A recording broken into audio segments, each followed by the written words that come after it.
എല്ലാവർക്കും നമസ്കാരം. ഇന്ന് ഞാൻ പറയുന്ന വിഷയം എന്തെന്ന് വെച്ചാൽ ഗണ്ടാന്ത നക്ഷത്രങ്ങൾ അല്ലെങ്കിൽ അതിനെ പറ്റിയുള്ള ഡിഗ്രീസ്, അതിനെ പറ്റിയാണ് പറയുന്നത്. ഇതിൽ ചിലർക്ക് അത് കാര്യമായിട്ട് എടുക്കുന്നുണ്ട്, ചിലർ എടുക്കുന്നില്ല. അപ്പം അത് നിങ്ങളുടെ ഇഷ്ടമാണ്. കാരണം എന്തെന്ന് വെച്ചാൽ ഞാനിവിടെ തമിഴ്നാട്ടിലാണ് കൂടുതൽ പഠിച്ചിട്ടുള്ളത്. അത് കാരണം ഇവിടെ വളരെ ഡീറ്റെയിൽ ആയിട്ട് എല്ലാം പഠിപ്പിക്കുന്നുണ്ട്. പഞ്ചാംഗത്തിലെ കാര്യങ്ങളായിരുന്നാലും എല്ലാ കാര്യങ്ങളും, രാഹു കേതു മാന്തി, ഇങ്ങനെ സകല കാര്യങ്ങളും അവർ നമ്മളത് ജാതകത്തിൽ എത്രത്തോളം അത് എടുക്കുന്നു ഇല്ലയോ എന്നുള്ളതൊന്നുമല്ല, അവരെല്ലാം പഠിപ്പിക്കും. സകല കാര്യങ്ങളുടെ എല്ലാം നമുക്ക് പറഞ്ഞു തരും എന്നുള്ളതാണ്. അപ്പം അത് കാരണം നമ്മൾ പഠിക്കുന്നതിലുണ്ട് കൂടുതൽ കാര്യങ്ങൾ പഠിക്കാൻ ഇറങ്ങുമ്പോൾ എല്ലാം അതിനുള്ളിൽ പെടും. അപ്പം അങ്ങനെ കിട്ടിയ ഒരു ഇൻഫർമേഷനാണ് ഞാനിവിടെ തരുന്നത്. അത് നിങ്ങൾക്ക് വേണമെങ്കിൽ അത് അക്സെപ്റ്റ് ചെയ്യാം, അല്ലെങ്കിൽ അങ്ങ് വീഡിയോ സ്കിപ്പ് ചെയ്ത് കളഞ്ഞേക്കുക. ഓക്കെ. അതായത് ഈ ഗണ്ടാന്ത നക്ഷത്രങ്ങൾ എന്ന് പറയുന്നത് കേതുവിൻ്റെ നക്ഷത്രങ്ങളെ, ബുധൻ്റെ നക്ഷത്രങ്ങളെയാണ്. അപ്പം കേതുവിൻ്റെതായ അശ്വതി, മഹം, മൂലം, അതുപോലെ ആയില്യം, കേട്ട, രേവതി, ഈ നക്ഷത്രങ്ങളെയാണ് ഗണ്ടാന്ത നക്ഷത്രങ്ങളും. അതിൽ വരുന്ന ആദ്യത്തെ പാദവും അതിൻ്റെ ഡിഗ്രിയുമാണ്. ഡിഗ്രി എന്ന് പറയുമ്പോൾ 3.20 വരില്ല, ഒരു 2 ഡിഗ്രിക്കുള്ളിൽ വന്നാൽ അത് ചെറിയ ഒരു പ്രോബ്ലത്തിലോട്ട് കൊണ്ടുവരും എന്നാണ് പറയുന്നത്. അപ്പം അത് കുറച്ച് ശ്രദ്ധിക്കണം. എപ്പോഴും ക്ലോസ് ആയിട്ടിരിക്കുന്ന ഡിഗ്രിയാണ് കുറച്ച് ബുദ്ധിമുട്ട് തരുന്നത്. അപ്പോൾ ആദ്യത്തേത് അശ്വതി ഇവിടെയാണ്.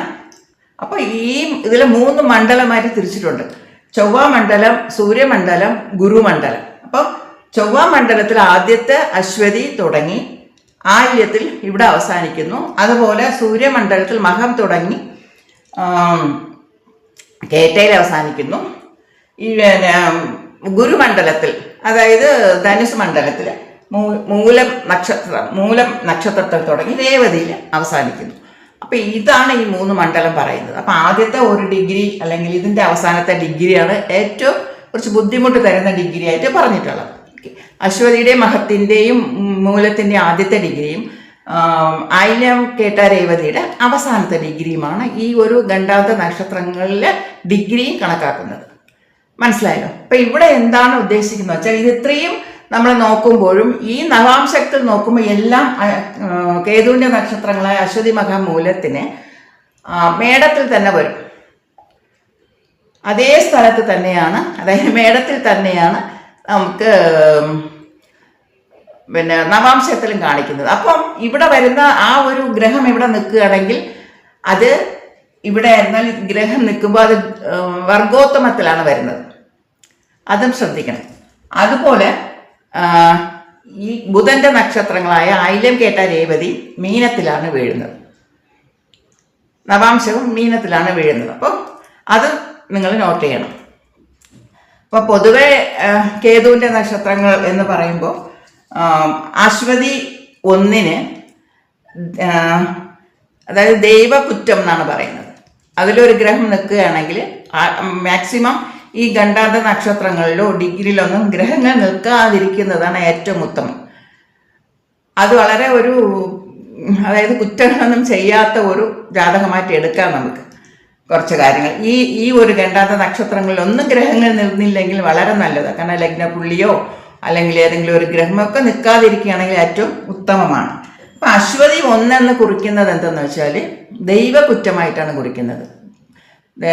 ദൈവത്തിനോട് കാണിച്ച കുറ്റങ്ങളെയൊക്കെയാണ് ഈ ജന്മത്തിൽ, കഴിഞ്ഞ ജന്മം ചെയ്തതെല്ലാം ഈ ജന്മത്തിലോട്ട് കൊണ്ടുവരുന്നു എന്നുള്ളതിലെ നമ്മുടെ കർമ്മ പാപങ്ങൾ അത്രയും നമ്മൾ ചുമന്ന് ഈ ജന്മത്തിൽ കൊണ്ടുവരുന്നു എന്നുള്ളതുകൊണ്ട് കഴിഞ്ഞ ജന്മത്തിൽ നമ്മൾ ദൈവകുറ്റങ്ങൾ എന്തൊക്കെ ചെയ്തിട്ടുണ്ടോ അതത്രയും ദൈവകുറ്റമായിട്ട് മാറിയിട്ടുണ്ടെന്ന് പറയും.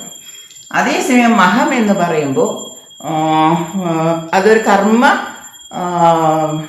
അതായത് നക്ഷത്രമാണ്. അപ്പം പിതൃക്കളിലാണ്, മഹത്തിനെ തന്നെ പിതൃക്കളാണ് പറയുന്നത്. അപ്പം പിതൃകുറ്റമായിട്ടാണ് മഹത്തിനെ കണക്കാക്കുന്നത്. അതേസമയം മൂലം നക്ഷത്രം അതിനെ പറയുന്നതെന്ന് വെച്ചാൽ ഗുരുശാപം കിട്ടിയതാണ്. അപ്പം ദൈവകുറ്റം, പിതൃകുറ്റം, അതേസമയം ഇത് ഗുരു ശാപം, ഇതെല്ലാം വാങ്ങിയിട്ടാണ് വന്നിട്ടുള്ളത്. അപ്പം അതുകൊണ്ട് അതിൻ്റേതായ ബുദ്ധിമുട്ടുകളുണ്ടെന്നാണ് പറയുന്നത്. അടുത്തത് ബുധൻ്റേതാവുമ്പോൾ, ബുധൻ്റെ നക്ഷത്രങ്ങളെ നോക്കുമ്പോൾ ആയില്യം 4 അത് വിധവകളുടെ ശാപം എന്നാ പറയുന്നത്. പോയ ജന്മത്തിൽ അങ്ങനെയുള്ള ആൾക്കാരെ ഉപദ്രവിച്ചിട്ടുണ്ടാവാം എന്നാണ് പറയുന്നത്. അതേസമയം കേട്ട നക്ഷത്രമാണെങ്കിൽ പ്രഗ്നന്റ് ലേഡീസിനെ ഉപദ്രവിച്ചതായിട്ടാണ് പറയുന്നത്. നമുക്ക് രാമായണം തന്നെ സീതയെ കാട്ടിൽ ഉപേക്ഷിച്ച കഥയൊക്കെ നമുക്കറിയാമല്ലോ. അതേസമയം രേവതി എന്ന് പറയുമ്പം കന്യകളുടെ ശാപം എന്നാണ് പറയുന്നത്. ഇപ്പം വിവാഹം കഴിക്കാതെ ഇപ്പോൾ 35-40 വയസ്സ് വരെയൊക്കെ ഓരോ ഫാമിലിയിൽ കുട്ടികളുണ്ടെങ്കിൽ നമ്മളിപ്പോൾ നോക്കിയാൽ അറിയാം, ഒരു പക്ഷേ അങ്ങനെ ഉള്ള ജാതകത്തിൽ ഇതിൽ ഈ ഒരു രേവതിയിൽ നിൽക്കുന്നുണ്ടോ ഗ്രഹങ്ങൾ എന്നൊക്കെ നമുക്ക് നോക്കിയാൽ മനസ്സിലാവും. കാരണം അവർക്കെല്ലാം കുറച്ച് ബുദ്ധിമുട്ടുകൾ ലൈഫിൽ തരുമെന്നാണ് പറയുന്നത്. അപ്പം ഇതെത്രയും മനസ്സിലാക്കിയല്ലോ. ഇതൊക്കെ ഞാൻ പഠിച്ചിട്ടുള്ളതാണ്. ഇത് നിങ്ങൾക്കത് ശരിയായില്ല തോന്നണമെങ്കിൽ അതങ്ങ് വിട്ടേക്കുക കേട്ടോ. അപ്പം ഈ 35-40 വയസ്സ് വരേക്കുമുള്ള കുട്ടികളൊക്കെ വിവാഹം കഴിക്കാതിരിക്കുകയാണെങ്കിൽ ഇതൊക്കെ ഉണ്ടാകുന്നൊന്ന് നോക്കിക്കോണം.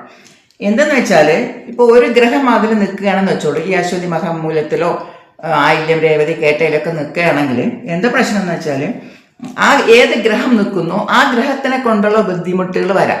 ഇപ്പം മൂല നക്ഷത്രത്തിൽ 1-ാം പാദത്തിൽ 1 ഡിഗ്രിയിലോ 2 ഡിഗ്രിക്കുള്ളിൽ ഒരു ഗ്രഹം നിൽക്കുകയാണെങ്കിൽ സൂര്യൻ്റെതാണ്. സൂര്യൻ നിൽക്കണമെന്ന് വെച്ചോളൂ. അപ്പോൾ സൂര്യനെ കൊണ്ടുള്ള പ്രശ്നങ്ങൾ വരാം. എന്താണെന്ന് വെച്ചാൽ സ്പൈനൽ കോഡ് പ്രോബ്ലം വരാം, പിന്നെ അതായത് ഒരു കോൺഷ്യസ് ഇല്ലാത്തൊരവസ്ഥ വരാം, കാലിന് എന്തെങ്കിലും പ്രോബ്ലം വരാം. അപ്പം ഇത് നമ്മൾ ഒരു ഏത് ലഗ്നമാണ് എന്നൊക്കെ നോക്കിയിട്ട് വേണം പറയാമെങ്കിൽ ആ ഗ്രഹങ്ങളുടെ കാരണം ചിലപ്പോൾ ചികിത്സ പിഴവ് കൊണ്ട് ട്രീറ്റ്മെൻറ്റിൽ മാറി ട്രീറ്റ്മെൻറ്റ് ചെയ്യാം. ഇങ്ങനെയൊക്കെയുള്ളത് വരാം. ചൊവ്വയാണെങ്കിൽ സഹോദരങ്ങളെ കൊണ്ടുള്ള പ്രശ്നങ്ങൾ വരാം. ഓരോരുത്തരും സഹോദരങ്ങളൊക്കെ ഭയങ്കര അടിയും പ്രശ്നങ്ങളും ഉണ്ടാക്കുന്നില്ല, അങ്ങനെ വരാം. ബ്ലഡുമായിട്ടുള്ള പ്രശ്നം, എന്തെങ്കിലുമൊക്കെ ആക്സിഡൻറ്റ്, ഇങ്ങനെയൊക്കെയുള്ള ഒരുപാട് കാര്യങ്ങൾ ഓരോരോ ഗ്രഹത്തിന് നമ്മൾ അതിൽ നിൽക്കുമ്പോൾ കുറച്ച് ശ്രദ്ധിക്കണമെന്നുള്ളതാണ്.